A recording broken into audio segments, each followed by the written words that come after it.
اعوذ باللہ من الشیطان الرجیم بسم اللہ الرحمن الرحیم۔ معزز خواتین حضرات، السلام علیکم ورحمۃ اللہ وبرکاتہ۔ میں ہوں آپ کا ہوسٹ ایم ایس انصاری اور آپ دیکھ رہے ہیں ہمارا یوٹیوب چینل دی انصاریان۔ خواتین حضرات، آج کے جو ہم اس ویڈیو میں بات کرنے والے ہیں اس کا عنوان ہے کہ نبی کریم صلی اللہ علیہ وآلہ وسلم کے معمولات، یعنی نماز کے بعد ان کے کیا کیا معمول ہوتا تھا۔ تو دیکھیں، ویسے تو 5 نمازیں ہیں جو ہیں فرض ہیں، مطلب نماز فجر ہے اور ظہر ہے، عصر ہے، مغرب ہے، عشاء ہے۔ تو ان نمازوں کے پڑھنے کے بعد آپ صلی اللہ علیہ وآلہ وسلم جو ہے ان کے بعد نماز ادائیگی کے بعد کیا معمولات ہوتے تھے، وہ ہم اس ویڈیو میں ذکر کریں گے۔ تو دیکھیں، سب سے پہلے ہے کہ نماز فجر کے بعد کیا معمولات تھے۔ دیکھیں، جب نبی کریم صلی اللہ علیہ وآلہ وسلم کا معمول تھا کہ نماز فجر پڑھ کر ہی جو ہے وہ جا نماز پر آلتی پالتی بیٹھ کر جو ہے چاروں زانوں جو ہیں وہ بیٹھ جاتے تھے۔ پھر کیا ہوتا تھا کہ صحابہ کرام رضی اللہ عنہم اجمعین جو ہے وہ پروانہ وار آپ کے پاس جمع ہو جایا کرتے تھے۔ دیکھیں، یہی دربار نبوت تھا، یہی حلقہ توجہ تھا اور یہی درسگاہ ہوتی تھی اور محفل احباب بنتی تھی۔ یہیں جو ہے آپ نزول شدہ وحی سے صحابہ کو مطلع فرماتے ہیں، یعنی جب بھی نبی کریم صلی اللہ علیہ وآلہ وسلم پر وحی نازل ہوتی تھی تو آپ صلی اللہ علیہ وآلہ وسلم جو ہیں صحابہ کو اس طرح مطلع فرماتے تھے۔ اسی طرح ہے کہ یہیں جو ہے آپ فیوز باطنی اور برکات روحانی کی بارش ان پر فرماتے، اور یہیں کیا ہوتا تھا، آپ دین کے مسائل، معاشرت کے طریقے، معاملات کے ضابطے، اخلاق کی باریکیاں ان کو تعلیم فرماتے اور لوگوں کے آپس میں معاملات اور مقدمات کا فیصل فرماتے۔ تو یہ فجر کے بعد کی نماز کے بعد جو ہے نبی کریم صلی اللہ علیہ وآلہ وسلم کا یہ معمول ہوا کرتا تھا۔ صحابہ کرام جو ہیں ان کے پاس آ کر جمع ہوئے کرتے تھے اور وہیں پر جو ہے پھر نبی کریم صلی اللہ علیہ وآلہ وسلم جو ہے اپنی جو ہے جو بھی ان پر وحی آتی تھی، جو احکامات ہوتے تھے وہ ان کو بتاتے تھے، اور کیا ہوتا تھا کہ کئی ایسی دین کے مسائل کے حوالے سے بتاتے تھے، معاشرتی مسائل کے طریقے سے بتاتے تھے، آداب کے لحاظ سے بتاتے تھے، اور معاملات کو کس طرح ہینڈل کرنا ہے، وہ اس سے کس طریقے سے ہینڈل کیا جائے وہ سب بتاتے تھے۔ تو یہ سب باتیں فجر کی نماز کے بعد جو تھا یہ نبی کریم صلی اللہ علیہ وسلم کا معمول تھا۔ اسی طرح ہے کہ جب نماز ظہر کا ہوتا تو نماز ظہر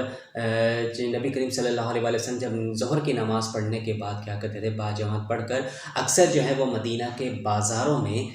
گشت لگاتے، چکر لگایا کرتے تھے اور دکانداروں کا معائنہ احتساب فرماتے تھے اور ان کا مال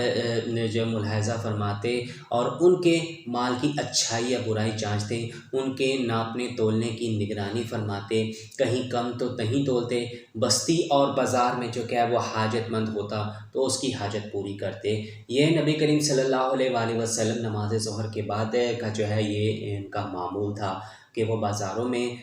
جا کر جو ہے وہ ہر ایک حال احوال پوچھتے تھے، دکانداروں کے حال احوال دیکھتے تھے، ان کی چیزیں دیکھتے تھے اور ان کی اچھائی برائی جو بھی ہوتی تھی وہ اس کو پہچانتے تھے۔ اور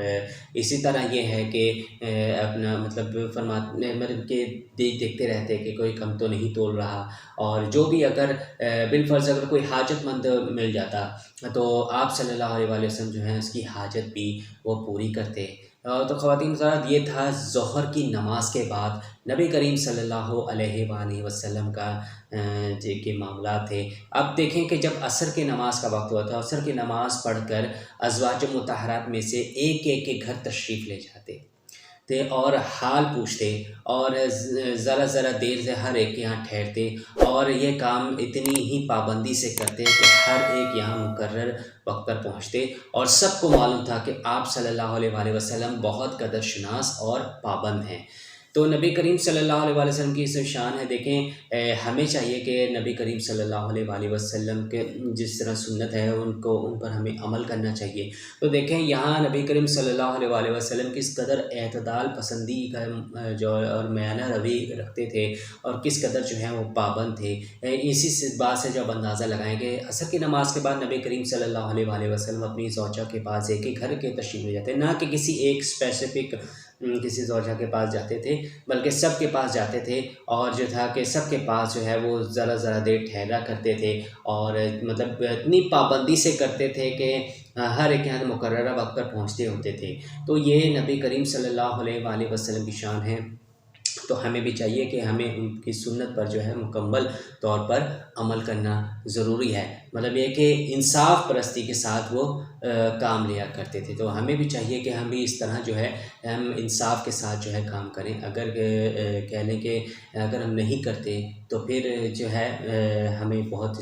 کہہ لیں کہ اس کا نقصان ہو سکتا ہے۔ اب اس کے بعد یہ ہے کہ بعد نماز مغرب کے بعد دیکھیں کیا معاملات ہوتے تھے نبی کریم صلی اللہ علیہ وآلہ وسلم کی۔ دیکھیں مغرب کی نماز کے بعد جو ہے پڑھ کر اور نوافل یعنی اشراق اور چاشت اور اوابین کی نماز کبھی آپ ادا فرماتے اور کبھی چھوڑ دیتے تھے، تو امت پر فرض اور واجب و سنت موقدہ یہ نہ ہو جائیں، اس لیے کبھی پڑھ لی اور کبھی نہیں پڑھتے۔ اوابین سے فارغ ہو کر جن بیوی کی باری ہوتی آپ شب گزارنے کے لیے وہیں ٹھہر جاتے، اکثر تمام ازواج مطہرات میں سے اسی گھر میں آ کر جمع ہو جاتی۔ تو اب کیا ہوتا کہ مدینہ کی اور عورتیں بھی جو ہیں اکثر جمع ہوتی، اس لیے جو ہے اس وقت آپ عورتوں کو دینی مسائل تعلیم فرماتے تھے۔ گویا مدرسہ شبینہ اور مدرسہ نسواں قائم ہوتا تھا، جس میں انتہائی ادب اور پردے کے ساتھ عورتیں علم دین، حسن معاشرت، حسن اخلاق کی باتیں اس معلم عالم صلی اللہ علیہ وآلہ وسلم سے سیکھتی ہیں۔ تو دیکھیں یہاں پر جو ہے نبی کریم صلی اللہ علیہ وآلہ وسلم میں کس قدر جو ہے ایک پردے کا بھی ہو رکھا، مطلب نبی کریم صلی اللہ علیہ وسلم اتنے حیا والے انسان تھے، تو رسول تھے۔ آپ دیکھیں کہ جو نبی کریم صلی اللہ علیہ وآلہ وسلم دین کی تعلیم دیتے تھے عورتوں کو، لیکن کیا ہے کہ جو نہایت ہی پردے میں ہوتے تھے۔ تو آپ آج کل کا اگر دور دیکھیں تو آج کل کے دور تو بہت ہی ماڈرن دور یعنی ویسٹرن دور کو جو ہے وہ فالو کیا جاتا ہے، جبکہ جو ہے یہ غلط طریقہ ہے۔ اب دیکھیں کہ اللہ کے رسول عورتوں کو جن کی گودیں بچوں کی پہلی درسگاہ ہوتی ہیں علم دین سے محروم اور تہذیب اسلامی سے ناآشنا نہیں رکھنا چاہتے تھے۔ یہی عورتیں اپنے مقدمات پیش کرتی، آپ ان کا فیصلہ فرماتے اور وہ اپنی پریشانیاں، شکایتیں، مجبوریاں بیان کرتی، آپ ان کا حل فرماتے، اور اگر کوئی بیعت ہونا چاہتے تو یہیں آپ ان کو بیعت فرماتے۔ تو یہ تھے نبی کریم صلی اللہ علیہ وآلہ وسلم کے بعد نماز مغرب کے معاملات۔ دیکھیں کتنی پیارے جو ہے ہمارے نبی کریم صلی اللہ علیہ وآلہ وسلم ہے کہ ہر ایک کا جو ہے مقررہ ٹائم رکھا ہوا، کیسے اپنے آپ کو ایک شیڈیول کیا ہوا ہے کہ ہر اپنے معاملات کو کس طریقے سے انسان ہے۔ مغرب کی نماز کے بعد دیکھیں عورتیں جو اکثر جمع ہو جاتی تھیں اسی گھر میں جہاں پہ جس بیوی کی باری ہوتی تھی، مطلب جس زوجہ کے پاس جو ہے انہوں نے رہنا ہوتا تھا، تو وہ جس شب رہنا ہوتا تھا، گزارنا ہوتا تھا، اس شب جو ہے وہیں عورتیں جو ہیں وہاں پہ اکٹھی ہو جاتی تھیں اور اپنے اپنے مسائل کا جو ہے بیان کرتی تھیں، علم دین سیکھتی تھیں، اور مطلب ان کا جو بھی نبی کریم صلی اللہ علیہ وسلم بہترین فیصلہ ہوتا تھا وہ فیصلہ جو ہے ان کا فرمایا کرتے تھے، ان کو حل فرماتے تھے۔ اسی طرح اگر کوئی عورت بیعت کرنا چاہتی تھی تو آپ صلی اللہ علیہ وسلم ان کو بیعت فرماتے تھے۔ یہ سب جو ہے اوپنلی نہیں ہوتا تھا، بلکہ مکمل طور پر پابند جو ہے پردے کے نظام کے ساتھ جو ہے یہ معاملات ہوتے تھے۔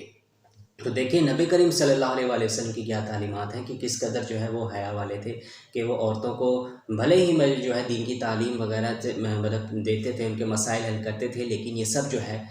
پردے کے ساتھ ہوتا تھا۔ تو یہ آپ دیکھیں کہ قرآن نے بھی جو یہی کہا ہوا ہے کہ پردہ جو ہے جب عورتیں اپنے گھروں سے باہر نکلیں تو وہ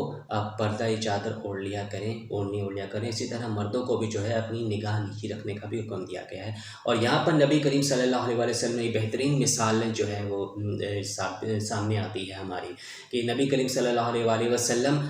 جو ہے وہ دین کی تعلیم بھی دے رہے ہیں، اور کیا کر رہے ہیں کہ دین کی تعلیم کے ساتھ ساتھ ان کا فیصلہ بھی فرما رہے ہیں، اور لیکن ساتھ ساتھ کیا ہے کہ پردے کا جو ہے پورے مکمل طور پر جو ہے وہ پردہ بھی پورا ہوتا ہے۔ تو یہ ادب بھی ہے، یعنی ادب کا بھی کس قدر انہوں نے خیال رکھا ہے۔ تو خواتین حضرات اب ہے کہ عشاء کے بعد معمولات نبوی صلی اللہ علیہ وآلہ وسلم کیا تھے۔ جب آپ صلی اللہ علیہ وآلہ وسلم نماز عشاء باجماعت پڑھ کر جو ہے شب کی قیام گاہ پر جا کر سو رہے تھے، یعنی عشاء کے بعد بات چیت کرنا آپ صلی اللہ علیہ وآلہ وسلم پسند نہ فرماتے تھے۔ آپ صلی اللہ علیہ وآلہ وسلم کیا ہے ہمیشہ داہنی کروٹ سوتے، اکثر داہنا ہاتھ رخسار مبارک کے نیچے رکھ لیتے، قبلہ کی طرف سرہانہ کرتے، اور جا نماز اور مسواک اپنے سرہانے ضرور رکھتے تھے۔ سوتے وقت سورہ جمعہ جو ہے بعض روایات میں سورہ حشر اور سورہ بنی اسرائیل اور سب اسم ربک اعلیٰ یعنی سورۃ الاعلیٰ پڑھنا جو ہے اس میں آیا ہے کہ آپ صلی اللہ علیہ وآلہ وسلم سوتے وقت ان صورتوں کو پڑھا کرتے تھے۔ سورہ تغابن ہے، سب کی تلاوت فرماتے، سوتے وقت فرماتے کہ یہ کہتے کہ خدایا تیرا نام لے کر مرتا اور زندہ ہوتا ہوں۔ کبھی جو ہے وہ آدھی رات، کبھی 2/3 رات کے بعد اٹھتے اور فرماتے اس خدا کا شکر ہے جس نے مرنے کے بعد زندہ کیا اور حشر میں بھی اس کی طرف ہی ہوگا۔ پھر نبی کریم صلی اللہ علیہ وسلم مسواک سے دانت صاف کرتے تھے، پھر وضو کرتے تھے، پھر تہجد کی نفلیں کبھی 2، کبھی 4، کبھی 6، کبھی 8، کبھی 10 رکعت تک پڑھتے تھے۔ اس کے بعد کیا تھے 3 رکعت وتر پڑھ کر پھر 2 رکعتیں نفل کھڑے ہو کر پڑھتے تھے۔ یہ نبی کریم صلی اللہ علیہ وسلم کے معاملات ہیں، اور آخر عمر میں البتہ بیٹھ کر پڑھی، مگر آپ کو ثواب پورا ہی جو ہے ملتا تھا اور دعا زیادہ مانگتے تھے۔ کبھی کیا ہوتا تھا کہ نفل نماز میں سجدے میں دیر تک دعا مانگتے پھر آرام فرماتے۔ اسی طرح جب فجر کی اذان ہوتی تو اٹھتے اور حجرہ شریف میں 2 رکعت سنت پڑھ کر وہیں داہنی کروٹ ذرا لیٹ رہتے، پھر مسجد میں تشریف لاتے اور پھر باجماعت نماز فجر ادا فرماتے۔ تو خواتین حضرات یہ تھے آپ صلی اللہ علیہ وآلہ وسلم کے روزانہ کے معمولات۔ اول تو یہ کہ 5 نمازیں جو ہیں خود قدرتی طور پر کیا ہے کہ وقت کی ہمیں پابندی سکھاتی ہے۔ اگر مسلمان اس کو سمجھے تو یقین کریں کہ دیکھیں 5 نمازوں کے جو اوقات ہیں ہمیں وقت کی پابندی کو بہت اچھی طرح جو ہمیں سکھاتی ہے، اور ہر تھوڑی دیر بعد اگلی نماز کا وقت آ کر مسلمان کو متنبہ کرتا ہے کہ اتنا وقت گزر گیا ہے تو اتنا باقی ہے، تو جو کام کرنا ہے کر لو۔ اس پابندی کے وقت کے علاوہ آل حضرت صلی اللہ علیہ وآلہ وسلم کی خصوصیت یہ تھی کہ ہر کام کے لیے وقت مقرر فرما لیتے تھے اور ان کی پوری پابندی سے نبھاتے تھے۔ اسی وجہ سے آپ بہت سے کام کر لیتے تھے اور کبھی آپ نے وقت کی کمی اور تنگی کی شکایت نہیں فرمائی۔ تو خواتین و حضرات دیکھیں قرآن کریم میں کہتا ہے کہ نبی کریم صلی اللہ علیہ وآلہ وسلم ہمارے لیے بہترین نمونہ ہے، یعنی عملی نمونہ ہے۔ آپ دیکھیں کہ نبی کریم صلی اللہ علیہ وآلہ وسلم نے کس طرح اپنے ٹائم کو، اپنے شیڈیول کو سیٹ کیا ہوا تھا کہ ہر معاملات کو وہ دیکھا کرتے تھے۔ فجر کی نماز کے بعد، ظہر کے بعد، عصر کے بعد، مغرب کے بعد، عشاء کے بعد، یہ سب نبی کریم صلی اللہ علیہ وآلہ وسلم کے معاملات ہیں۔ دیکھیں فجر کے ٹائم نماز پڑھنے کے بعد صحابہ کرام اکٹھے ہوتے تھے اور ان کے ساتھ بیٹھتے اور پھر ان کے مسائل سنتے اور جو وحی ہوتا تھا وہ بیان کرتے۔ اسی طرح ظہر میں وہ بازار کا نماز کے بعد جو ہے وہ بازار کا چکر لگاتے، وہاں پہ دکانداروں کو وہ دیکھتے، ان کا مال دیکھتے، ان کے ناپ تول دیکھتے،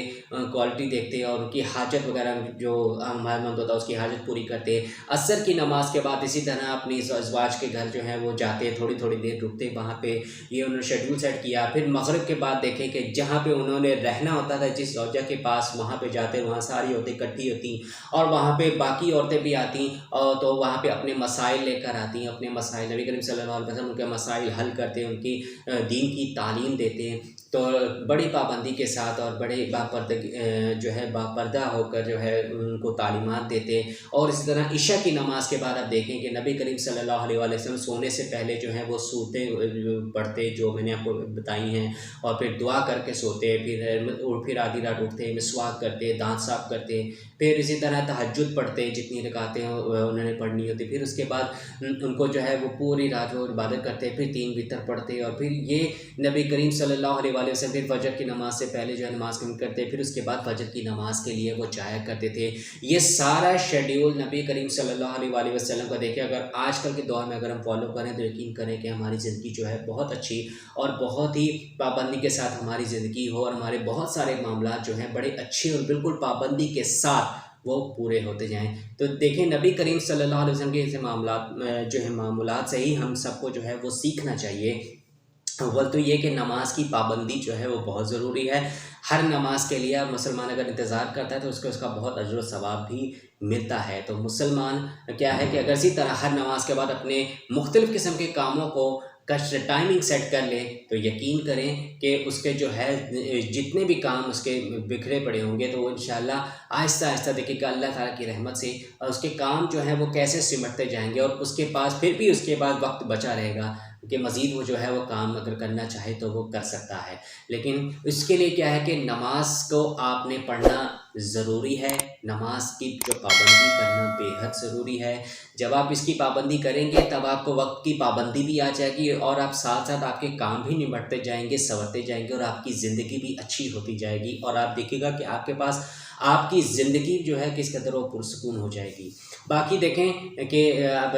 ہر نماز کے بعد کوئی نہ کوئی کام جو ہے آپ اپنا شیڈیول اپنے مطابق جس طرح بھی ہیں وہ آپ اپنا سیٹ کر لیں، اور اس کے مطابق جو ہے نماز بھی پڑھتے رہیں، اور اپنے کام بھی روزمرہ کے کام جو ہے وہ بھی کرتے رہیں. اپنے معاملات کو نبی کریم صلی اللہ علیہ وسلم کی طرح جس طرح انہوں نے سیٹ کیا اس طرح اپنے معاملات کو اگر آپ سیٹ کریں تو یقین کریں کہ آپ کی زندگی جو ہے میں کافی کچھ جو ہے وہ مسائل ایون سارے مسائل جو ہیں وہ آپ کے حل ہو سکتے ہیں. باقی خواتین حضرات، آپ اس حوالے سے آپ کیا اپنی رائے رکھتے ہیں آپ ہمیں کمنٹ سیکشن میں ضرور بتائیے گا، اور اگر آپ کو ہماری آج کی یہ ویڈیو پسند آئے تو آپ اس کو ضرور لائک کیجیے گا، اور اپنے دوستوں کے ساتھ ضرور شیئر کیجیے گا، اور کمنٹ سیکشن میں اپنی رائے کا اظہار ضرور کیجیے گا. اس کے علاوہ مزید اچھے ڈفرینٹ اسلامک کانٹینٹ دیکھنے کے لیے آپ ہمارے چینل پر وزٹ کر کے وہاں پہ کانٹینٹ اور حدیث کی ویڈیو اسلامک ویڈیو دیکھ کر ان سے بھی فائدہ حاصل کر سکتے ہیں. تو جاتے جاتے یہ کہ اگر ابھی تک آپ نے ہمارے چینل انسان کو سبسکرائب نہیں کیا ہوا تو آپ اس کو جلدی سے سبسکرائب کر لیں، اور گھنٹی کے نشان کو دبانا بالکل بھی مت بھولیے گا تاکہ نئی ویڈیو اپلوڈ ہونے پر آپ کو سب سے پہلے اطلاع ملے. تو ملتے ہیں آپ سے نئی ویڈیو میں نئے ٹاپک کے ساتھ. تب تک کے لیے اللہ حافظ. اپنا بہت سارا خیال رکھے گا، اور نماز آپ ضرور قائم کیجیے گا. اور نماز میں